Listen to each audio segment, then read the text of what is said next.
فرض 371 جنيه على كل جرام ذهب.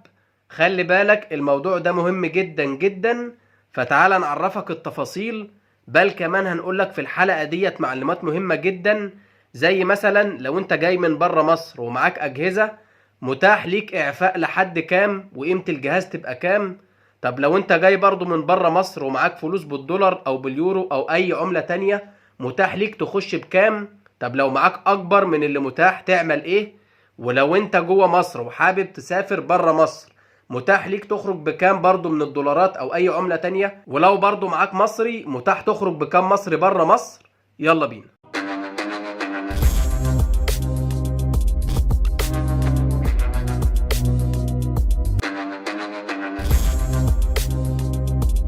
السلام عليكم اعزائي متابعي قناة بنوك مصر. قبل اي حاجة وكالعادة خالص دعواتنا وتحياتنا لاخواتنا واهلنا في فلسطين وفي السودان وفي كل الدول العربية اللي بتمر بكرب عظيم. ربنا ينصركم ويصبركم ويرحم كل الناس اللي توفت ويجعله من الشهداء الابرار ويزيح الغمة دي في اقرب وقت ان شاء الله. خلونا نخش في موضوع حلقتنا على طول، ونبدأ بأول حاجة، وإيه فرض الرسوم و371 جنيه على كل جرام ذهب.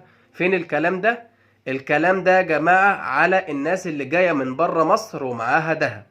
طبعا احنا عارفين ان مبادرة اعفاء واردات الذهب من الضرايب ومن الجمارك انتهت. المبادرة ديت انتهت فعليا في 10/5/2024 اللي فات، طبعا بعد ما لمت او بعد ما دخلت مصر تقريبا 4 طن ذهب. في المبادرة دي كان اللي جاي من بره مصر بيجيب اي كمية من الذهب، محدش بيقول له هات حاجة معينة ولا ليميت معين، اي كمية بيجيبها بيخش بيها. وكمان كان بيدفع على كل جرام تقريبا من 10 ل 13 جنيه في الحدود دي، فطبعا كان مبلغ قليل جدا. طبعا المبادرة ديت زي ما قلنا اتوقفت تماما في 10/5.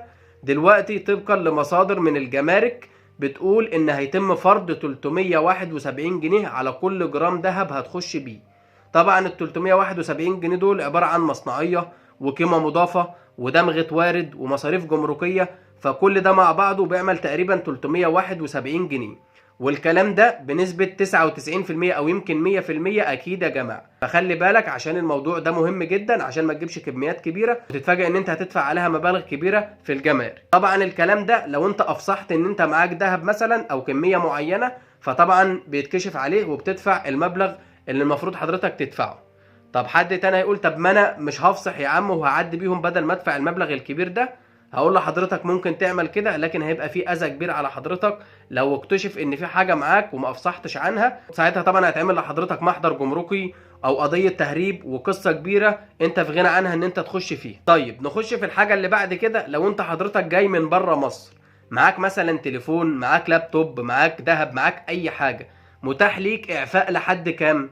متاح ليك تتعفي لحد مبلغ 15000 جنيه، بما يعادل 15000 جنيه. يعني انت مثلا لو جايب تليفون فلحد 15000 جنيه مش هتدفع عليه جمارك.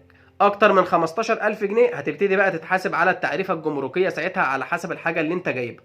طبعا حد هيجي يقول لي يا عم 15000 جنيه وما 15000 جنيه يجيبوا تليفون اصلا دلوقتي ولا يجيبوا لابتوب ولا يجيبوا اي حاجة. هقول لحضرتك ده مش دوري والله، انا بعرف حضرتك ايه اللي ساري دلوقتي في الجمارك، عشان طبعا تبقى عارف الحاجه دي، او قبل ما تجيب حاجه فتبقى عارف ايه اللي بتعفي وايه اللي لا. لكن ده مش دوري خالص ان انا اقول لك ل 15 ولا 20 ولا انا احددهم اصلا. لو انا طبعا الموضوع ده في ايدي كنت هخليها 100 و200 طبعا، لان 15000 جنيه رقم لا يذكر تماما. طيب نخش في النقطه اللي بعد كده مهمه برضو. لو انت حضرتك جاي من بره مصر، وطبعا اغلب اللي جاي بيبقى معاه شقه عمره او بيبقى معاه مبلغ كويس جايبه من بره، او مبلغ بالدولار باليورو بالكلام ده كله، متاح ليك تخش مصر بقى بكام؟ متاح ليك تخش تقريبا ب10000 دولار او ما يعادلها من العملات التانية. طب لو انت حضرتك ما كنتش بتحول الفلوس دي وجايب الفلوس كلها مرة واحدة، ايه اللي هيتم؟ طبعا بتفصح ان انت معاك مبلغ اكبر، ولكن لازم يبقى معاك مستندات رسمية تثبت الكلام ده. كنت شغال مثلا في دولة خليجية ومعاك المستندات اللي بتقول ان انت كنت بتقبض المرتب ده، شغال في دولة اوروبية، شغال في اي دولة، المهم ان انت يبقى معاك مستندات تثبت المبلغ اللي مع حضرتك ده. وطبعا المستندات ديت بتبقى كافية ان هي تعدي لك المبلغ ده كله، ما بيتاخدش منك ولا اي حاجة. لكن الطبيعي اللي تخش بيه ما بتسألش عليه ولا بتعمل لك اي حاجة ولا بتقدم مستندات ولا اي حاجة، 10000 دولار. طيب نخش في اخر حاجة. لو انت حضرتك جوه مصر ومسافر دولة بره مصر، لو انت معاك عملات مثلا دولار او يورو او اي عملة تانية، بتخرج برضو بتقريبا 10,000 دولار. ما ينفعش تخرج باكتر من 10,000 دولار.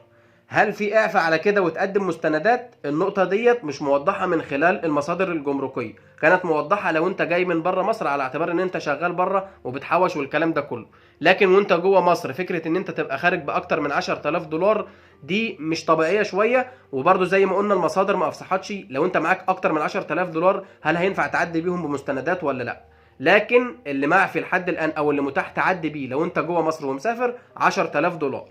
طب لو انت معاك مصري ومعاك فلوس مصري ومسافر بيها، اقصى حاجه تعدي بيها بفلوس مصري هي 5000 جنيه. طبعا حد هيقول ازاي يا عم 5000 بس؟ الجمارك شايفه ان انت حضرتك مسافر اي دوله بره، فانت طبعا مش هتستخدم المصري في حاجه. ايه اللي يخليك تبقى مسافر بمبلغ كبير جدا بالمصري؟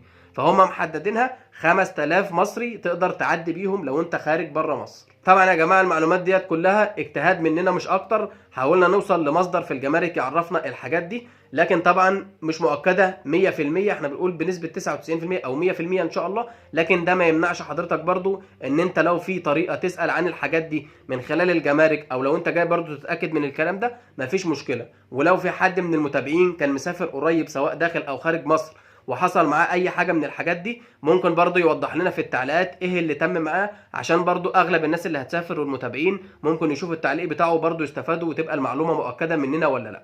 بس يا سيدي ده كده كان كل موضوع حلقتنا النهارده. اتمنى طبعا يكون الحلقه نالت اعجاب حضراتكم واستفدتوا منها ولو استفاده بسيطه. ما تنسوش طبعا تنزلوا تشتركوا في القناه، ما تنسوش لايك على الحلقه، ونشوفكم ان شاء الله في حلقات جديده. شكرا.